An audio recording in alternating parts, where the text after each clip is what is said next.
Assalamualaikum warahmatullahi wabarakatuh. Selamat pagi anak-anak, gimana kabarnya hari ini? Kembali lagi di dalam program pembelajaran jarak jauh KKG Kecamatan Lemah-Wungkuk. Perkenalkan, nama Bapak Anugrah, Bapak dari SDN Husania 1 Kota Cirebon. Hari ini kalian akan belajar tema 5, subtema 2, hubungan antar makhluk hidup dalam ekosistem. Nah, sebelum pembelajaran dimulai, alangkah baiknya kita membaca doa terlebih dahulu ya, menurut agama dan kepercayaannya masing-masing. Doa dimulai.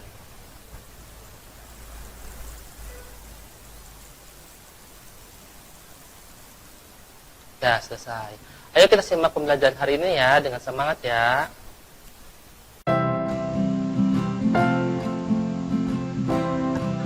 Kita harus tetap menjaga protokol kesehatan hingga 5M.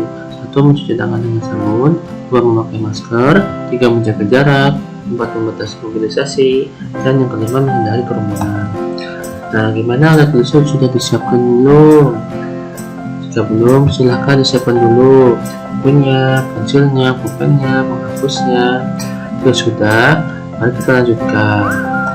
Nah, coba kalian amati gambar di bawah ini. Kalian pastikan ketika sedang liburan, sedang jalan dengan keluarga, tentunya pernah melihat gambar di bawah ini. Ya, gambar ini pertama ini adalah gambar sawahan ya. Terus gambar kedua itu ada gambar gunung. Nah, untuk hari ini kalian akan belajar tentang itu ya. Adapun tujuan pembelajarannya, yang pertama, kalian dengan mengamati gambar, menyimak penjelasan huruf, kalian dapat mengidentifikasi keterangan alam dan buatan dengan benar. Kemudian, dengan membaca teks dan membuat pertanyaan, kalian dapat menguraikan informasi yang berkaitan dengan teks non-fiksi dengan benar. Yang ketiga, setelah kalian mengamati gambar dan membuat penjelasan huruf, kalian dapat mengidentifikasi simbiosis antar makhluk hidup dengan benar. Yang keempat, dengan mengenal tarian huruf Lakai, kalian akan dapat menemukan properti tari yang ada. Dan yang kelima, dengan mengamati gambar dan menyimak penjelasan huruf, kalian akan dapat menjelaskan semangat kekeluargaan dan gotong royong dalam kegiatan masyarakat. Nah, penampakan alam dan buatan itu terdiri dari dua. Yang pertama ada penampakan alam dan penampakan buatan. Penampakan alam adalah penampakan yang sudah ada secara alami, gunung, pegunungan, laut, sungai, danau, rawa, selat, dan lain-lain. Sedangkan untuk penampakan buatan adalah penampakan yang dibuat oleh manusia untuk memudahkan kegiatan manusia. Contohnya waduk, bendungan, perkebunan, pelabuhan, bandara, dan lain-lain. Nah, ini adalah penampakan alam. Jadi alami, sudah ada di alam. Tadi ya, gunung untuk gambarnya ya, pegunungan, pantai, rawa, sungai, dan danau. Nah, kemudian ada penampakan buatan tadi ya, artinya dibuat oleh manusia. Contohnya pelabuhan, bandara, waduk, perkebunan, jembatan, dan perumahan. Ya, banyak sekali ya sekitar kita. Nah, sini ada Bapak punya teks nih, yuk kita baca bareng-bareng. Itu indahnya kebun teh di puncak Bogor. Puncak adalah sebuah kawasan wisata pegunungan yang termasuk ke dalam wilayah Kabupaten Bogor dan Kabupaten Cianjur, Provinsi Jawa Barat. Kawasan Puncak terletak 70 km sebelah selatan Jakarta. Kawasan ini terletak di kaki dan lereng pegunungan Gede Pangrango dan sebagian besar merupakan bagian dari kawasan Taman Nasional Gunung Gede Pangrango. Di kawasan ini terdapat sebuah perkebunan teh yang telah dibangun sejak masa pemerintahan kolonial Belanda. Perkebunan ini kini berubah nama menjadi PT Perkebunan Nusantara 8 Gunung Mas. Perkebunan teh ini membentang di antara bukit-bukit yang ada di kawasan puncak. Tanaman teh ditanam sedemikian rupa sehingga menghasilkan pemandangan alam yang indah. Tanaman teh ditanam dengan rapi sesuai kontur perbukitan.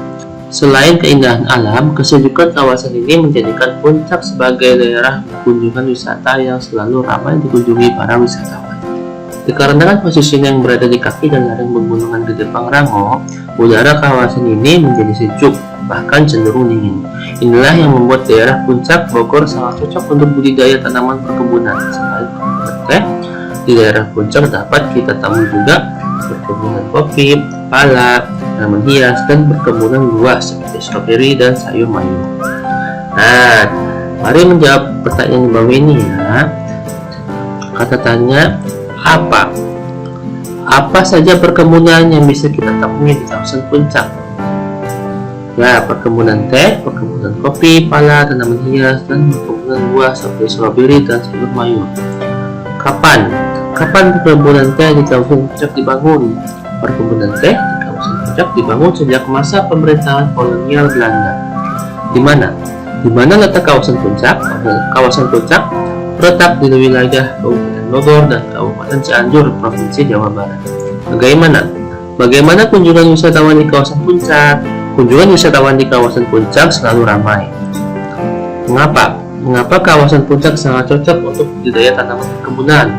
Kawasan puncak sangat cocok untuk budidaya tanaman perkebunan karena kawasan ini sejuk bahkan cenderung dingin. Nah, ada banyak alasan bagi masyarakat Indonesia untuk terus meningkatkan persatuan dan kesatuan. Salah satunya karena negara kita itu mempunyai banyak sumber daya alam dan yang dapat meningkatkan kemakmuran rakyat. Nah, ini adalah potensi sumber daya alam Indonesia. Hasil tambang, ya kita punya banyak sekali hasil tambang seperti batu bara, emas, ya. Terus hutan, kita punya banyak sekali hutannya Indonesia itu. Hasil laut juga banyak, dan tentunya sinar matahari. Masyarakat adil dan makmur merupakan salah satu tujuan yang ingin dicapai oleh bangsa kita. Tanpa persatuan dan kesatuan, kemakmuran rakyat Indonesia tidak akan tercapai. Setiap daerah bekerja sama dan saling mengisi untuk mengelola sumber daya alam dengan menjaga, memelihara, dan memanfaatkan semua sumber daya alam yang ada untuk sebesar-besarnya kemakmuran rakyat. Masyarakat adil dan makmur pasti tercapai. Nah, amati gambar di bawah ini. Nah, ini ada gambar kupu ya, sedang hinggap di bunga. Nah, pernah kan kalian lihat? Tentu ya pernah ya. Nah, coba lihat di sini. Bapak punya rantai makanan. Rantai makanan merupakan salah satu interaksi antara makhluk hidup. Ya, ada rumput dimakan sama belalang, tikus, terus dimakan ular dimakan elang. Kemudian elangnya akan diuraikan oleh pengurai. Makhluk hidup saling berinteraksi untuk mempertahankan hidupnya. Interaksi antara makhluk hidup dan ekosistem dapat berupa simbiosis. Nah, contohnya gambar di sampingnya itu ada ikan badut sama anemon laut, dan ada burung kolibri sama bunga. Nah, simbiosis adalah hubungan erat yang khas antara dua jenis makhluk hidup. Nah, dibagi menjadi tiga ya. Ada simbiosis mutualisme, simbiosis komensalisme, dan simbiosis parasitisme. Simbiosis mutualisme adalah hubungan antara dua makhluk hidup yang saling menguntungkan. Simbiosis komensalisme adalah hubungan antara dua makhluk hidup yang hanya menguntungkan satu pihak, sedangkan pihak lain tidak diuntungkan dan tidak dirugikan.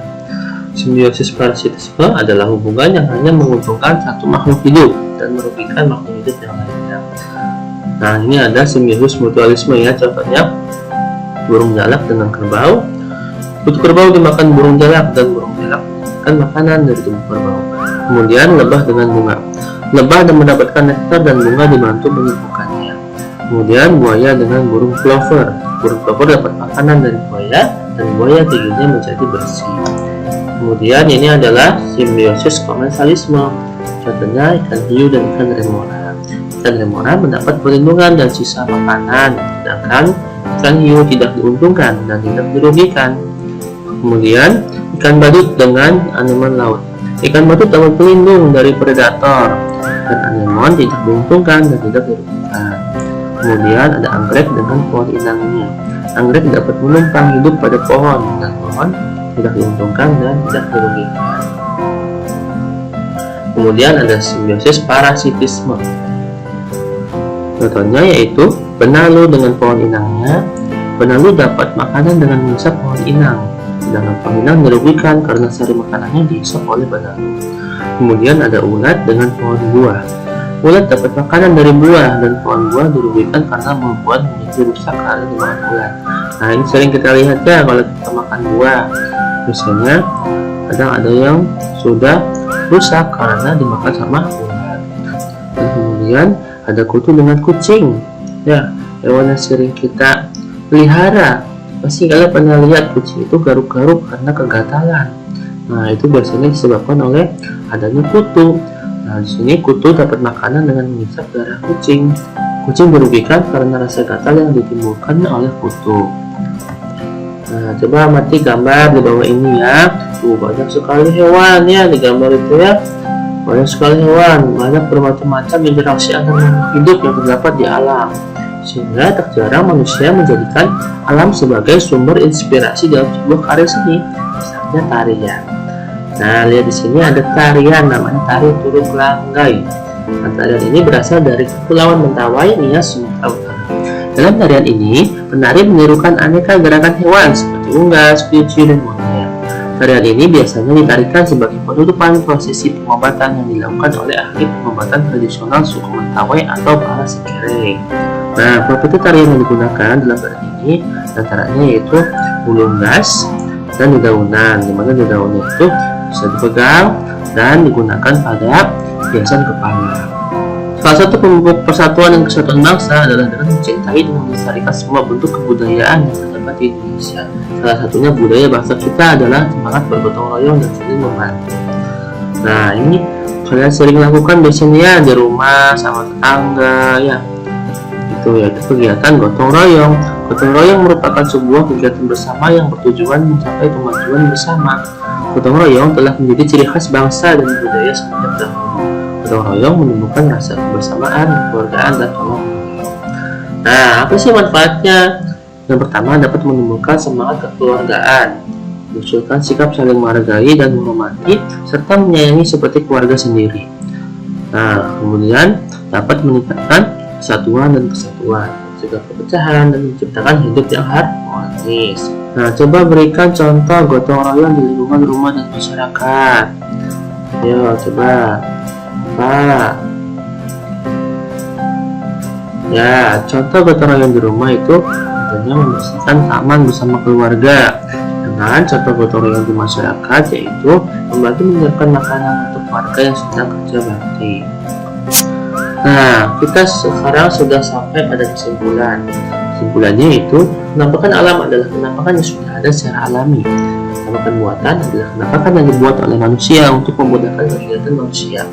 Kita dapat menggunakan kata tanya untuk menguraikan informasi pada teks non fiksi. Simbiosis terdiri dari simbiosis mutualisme, simbiosis komentalisme, dan simbiosis parasitisme. Alam sebagai sumber inspirasi dalam sebuah karya seni, misalnya tarian. Gotong royong merupakan sebuah kegiatan bersama yang bertujuan mencapai kemajuan bersama. Manfaat gotong royong yaitu untuk menumbuhkan semangat kekeluargaan, meningkatkan persatuan dan kesatuan. Nah, di sini Bapak punya soal evaluasi ya. Coba kalian jawab tadi di rumah ya. Ini dikumpulkan kepada guru kalian masing-masing.